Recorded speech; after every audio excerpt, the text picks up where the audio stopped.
देखिए, बाहुबली जब जनतंत्र है, जमहूरियत है, जनता जब मुखातिब होती है तो बाहुबलियों का कुछ नहीं चलता है। बाहुबली एक अरसे में कोने में अपना छिप के लोग रह जाते हैं और कुछ टीज करना था। ऊपर से महिलाएं लोग ढेला चलाना शुरू किया, कई एक गाड़ियाँ ध्वस्त हो गई और साथ साथ हमारे कैंडिडेट को भी बहुत एनडीए का लहर है। सब नरेंद्र मोदी जी और नीतीश कुमार का जो डबल इंजन की सरकार है उसके ओर मुखातिब हैं। विकास हुआ है, देश का मान सम्मान बढ़ा है और दोनों नेताओं पर किसी प्रकार का भ्रष्टाचार का कोई आरोप नहीं लगा है। व्यक्तिगत अपने परिवारवाद का आरोप नहीं लगा है। हम देख रहे हैं कि महिलाओं में भी बहुत बड़ा जोश है, क्योंकि महिलाओं के लिए काम हुआ है। बुजुर्ग हैं, निःशक्तगण हैं, उनके लिए जो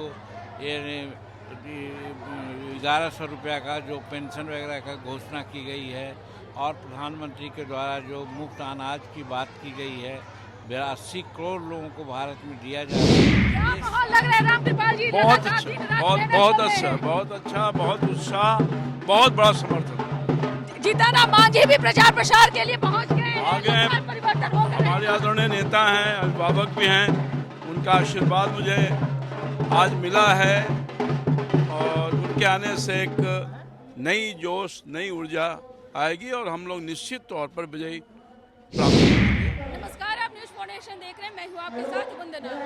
एनडीए समर्थित उम्मीदवारों के प्रचार में केंद्रीय मंत्री जीतन राम मांझी आज दानापुर विधानसभा क्षेत्र के अंतर्गत रामकृपाल यादव के लिए पहुंच गए हैं प्रचार प्रसार करने के लिए। देखिए तस्वीरों के माध्यम से जहां एनडीए के सभी घटक दलों के नेता यहां मौजूद हैं और साफ तौर पर आप देख सकते हैं जीतन राम मांझी को लोग स्वागत कर रहे हैं। उनके उत्साह से काफी उत्साहित है आने से।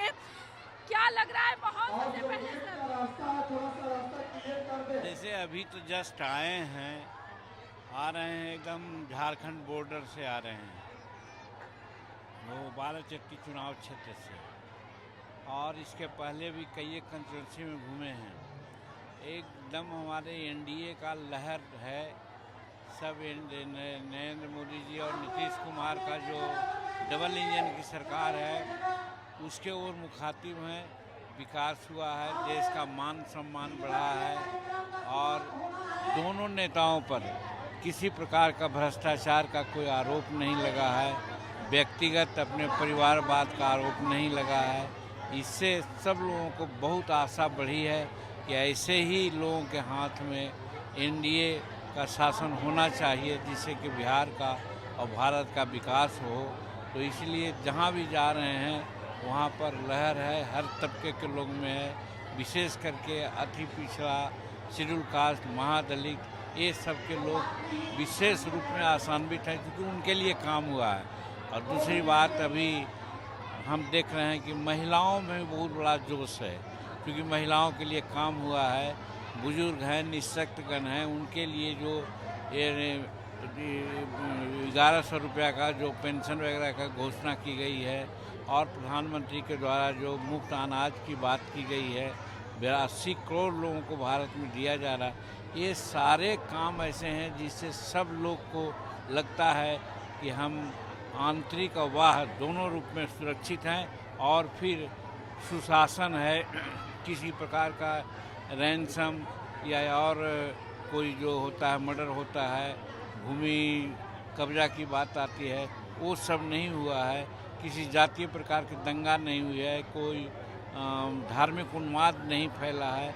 इससे सब लोगों को आशा बनी है कि हम लोग संकल्प एक तरह से ले लिया है कि हम 14 नवंबर को जो रिजल्ट होगा उसमें आश्चर्यजनक रिपोर्ट में रिजल्ट होगा और एनडीए के पक्ष में सब जाएगा। और हम लोग ये समझ रहे हैं कि एनडीए का ही मुख्यमंत्री, विशेष करके हम तो समझते हैं कि नीतीश कुमार ही बिहार का मुख्यमंत्री होंगे।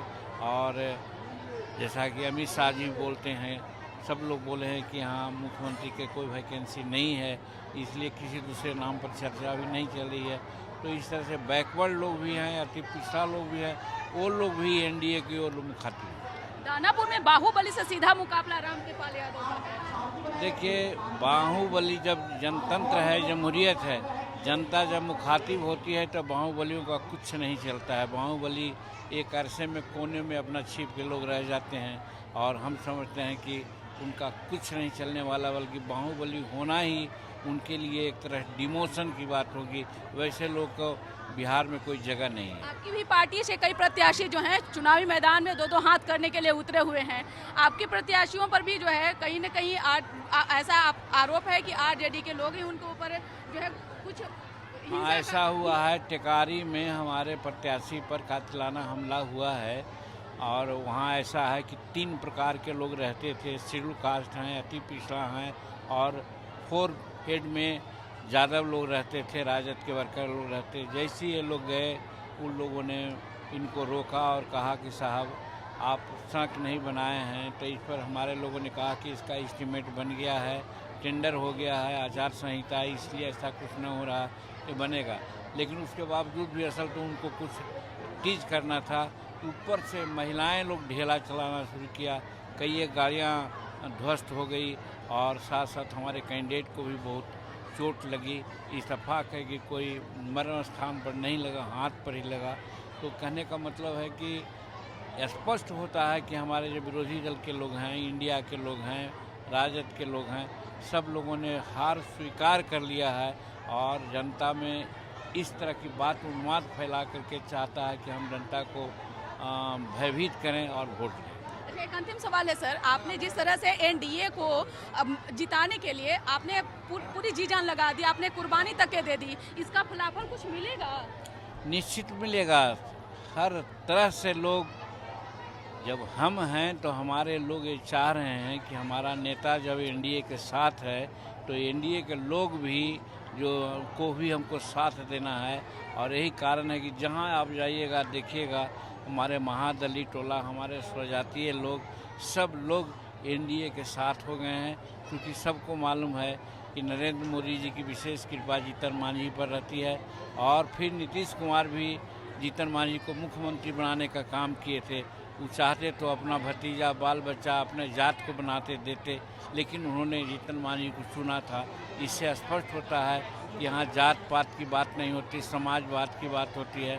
वैसी परिस्थिति में हम क्या, हमारे सभी लोग प्राणपण से एनडीए को जिताने में लगे हुए हैं। लग रहा है रामकृपाल जी बहुत अच्छा, बहुत अच्छा, बहुत उत्साह, बहुत बड़ा समर्थन। जीतन मांझी भी प्रचार प्रसार के लिए पहुंच गए हैं, आ गए हैं। परिवर्तन हो गए। हमारे आदरणीय नेता हैं, अभिभावक भी हैं, उनका आशीर्वाद मुझे आज मिला है और उनके आने से एक नई जोश, नई ऊर्जा आएगी और हम लोग निश्चित तौर पर विजय प्राप्त करेंगे और हमारे जो विरोधी हैं वो साफ हो जाएंगे। प्रधानमंत्री का कल रोड शो है पटना में, क्या असर देख रहे हैं इसका? बहुत, प्रधानमंत्री जी आए हैं, पलके बिछाए हुए हैं पूरे पटना की जनता। और उनका अगर कल शो होगा, रोड शो, तो बहुत बड़ा अंतर हो जाएगा जीत का। दानापुर में आप रामकृपाल यादव मैं कर दिए, क्या है आपने ऐसा किया जादू जनता पर? दानापुर की जनता का मैंने बहुत सेवा किया है और 5 साल जो गैप हुआ है, अभी 1.5 साल से तो एमपी भी गायब और एमएलए तो परमानेंट गायब। एमएलए वहाँ ये एक ही काम, सेवा नहीं किया है, मेवा खाया है, लूटा है, डराया है, धमकाया है। अब ये मौका आ गया है 5 साल के बाद कि वोट के चोट से वैसे लोगों को सफाया होगा, अमन शांति बहाल होगा और विकास होगा। दानापुर परिवार वाले भी उनके चल रहे हैं, बेटी हो पत्नी हो, उससे कोई खास अंतर नहीं पड़ने वाला है। कोई चुनौती नहीं देख रहे हैं? कोई चुनौती नहीं है। यहाँ की जनता चुनौती का मुकाबला करने के लिए तत्पर है, खड़ा है और बहुत अच्छा माहौल है। देखिए तो ये रामकृपाल यादव के दानापुर विधानसभा सीट पर बाहुबली से सीधा जो है रामकृपाल यादव का मुकाबला है। लेकिन रामकृपाल यादव ने साफ तौर पर कहा कि हमारा कोई भी चुनौती जो है अगला यानी कि प्रत्याशी के सामने है। अब देखने वाली विषय होगी कि दानापुर की जनता इस बार परिवर्तन चाहती है या फिर कुछ और। अली के साथ न्यूज़ फॉर नेशन, पटना।